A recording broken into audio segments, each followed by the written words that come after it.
자, 이번 시간 우리 친구들과 함께 만나볼 글은 다보탑과 석가탑 설명하는 글입니다.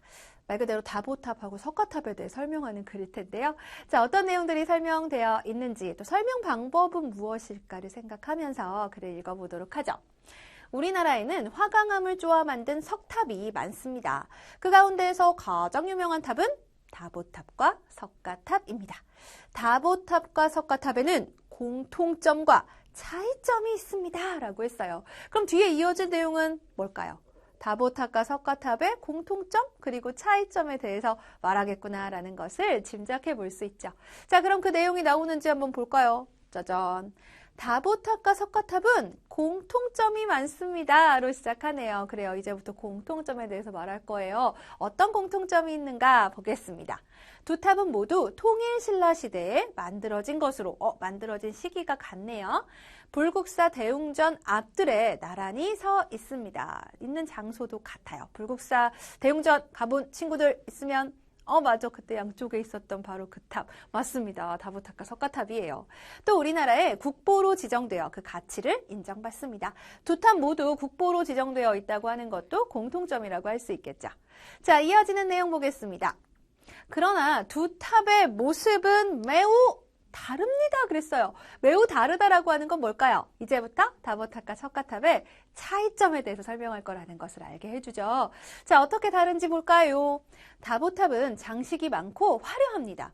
십자 모양의 받침 주변에 돌계단을 만들고 그 위에 사각, 팔각, 원 모양의 돌을 쌓아 올렸습니다. 반면이라는 말을 우리 친구들 좀 잘 봐주세요. 반면이라는 말이 나오면 앞에서 이야기한 것과 이제 차이점에 대해서 이어진다라는 걸 알게 해주는 말입니다. 자, 그렇다면 석가탑은 어떤 차이가 있을까? 석가탑은 단순하면서도 세련된 멋이 있습니다. 사각평면 받침 위에 돌을 3층으로 쌓아 올려 매우 균형 있는 모습을 자랑합니다. 라고 했습니다. 자, 모습이 어떻게 다른지 다보탑은 화려하고요. 석가탑은 단순하면서도 세련됐다라고 나타내 있네요. 자, 이어서 보겠습니다. 다보탑과 석가탑은 서로 다른 모습으로 각각의 아름다움이 있습니다. 두 탑은 우리 조상의 뛰어난 솜씨와 예술성을 보여줍니다. 그래서 많은 사람의 관심과 사랑을 받습니다. 라고 했습니다.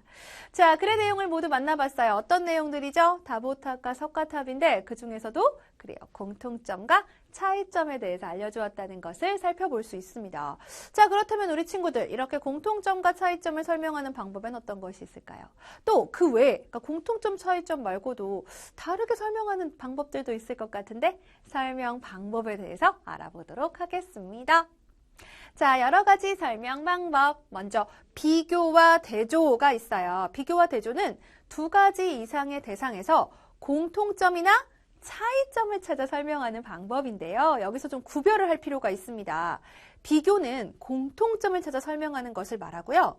대조는 차이점을 찾아 설명하는 것을 말해요. 이게 이제 우리가 일상생활에서 쓰는 용어하고 좀 달라서 우리 친구들이 구별을 해야 돼요. 일상생활에서는 대조라는 말은 잘 쓰지 않고 보통 그냥 비교해봐 라고 하면서 차이점까지 같이 말하게 되는데 국어의 설명 방법에서만큼은 그렇지 않다는 거예요. 공통점을 말하면 비교, 차이점을 말하면 대조입니다. 근데 보통 두 가지 이상의 대상을 설명하는 글에서는 그 두 가지 이상의 대상을 공통점도 말하고 차이점도 말하잖아요. 앞에 우리가 석가탑과 다보탑과 석가탑 글 만나본 것처럼 말이죠. 따라서 비교와 대조가 같이 사용되는 경우가 많아요. 자, 이번에는 열거입니다. 열거는 하나의 주제에 몇 가지 특징이나 예시를 나열해서 설명하는 방법이에요. 쭉 몇 가지를 나열하는 방법을 열거라고 합니다.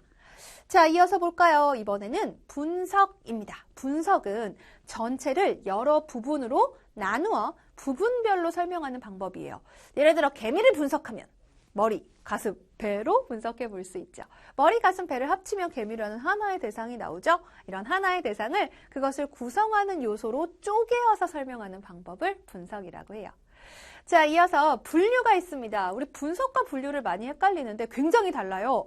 분류는 일정한 기준에 따라, 핵심은 기준인데 기준에 따라 같은 것끼리 묶어서 설명하는 방법입니다. 그러니까 분석은 하나의 대상을 이것을 더 작은 요소로 쪼개는 거라면 분류는 굉장히 많은 대상이 여러 굉장히 많은 대상이 있기 때문에 이것을 한눈에 좀 쉽게 알아볼 수 있도록 하기 위해서 기준을 정해 나누는 거죠. 예를 들어서 자 여기 여러 가지 과일들이 있어요. 뭐 사과, 배, 딸기, 감 너무 여러 가지 과일들이 있어요. 얘네들을 좀 한눈에 알아볼 수 있을까? 어떻게 하면 한눈에 알아볼 수 있게 잘 정리해 볼 수 있을까? 이때 분류를 사용하는 거죠. 기준 여러 가지가 있을 텐데 예를 들어 과일이니까 계절, 그러니까 언제 나오는가라는 그 계절에 따라서 분류를 하면 봄에 나오는 과일, 여름에 나오는 과일, 가을에 나오는 과일, 겨울에 나오는 과일 등으로 분류를 해볼 수 있습니다.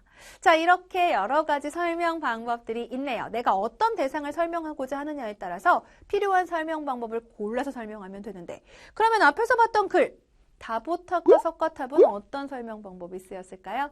설명하고자 하는 대상이 두 가지네요. 다보탑 그리고 석가탑이죠. 그래서 앞에 글을 살펴보시면 공통점과 차이점을 중심으로 설명했다는 걸 알 수가 있습니다. 공통점에 대해 설명하면 그렇죠. 비교라고 했고요. 차이점에 대해 설명하면 그렇죠. 대조라고 했습니다. 따라서 정리하면 비교와 대조라는 설명 방법을 사용했다는 것 알 수 있습니다.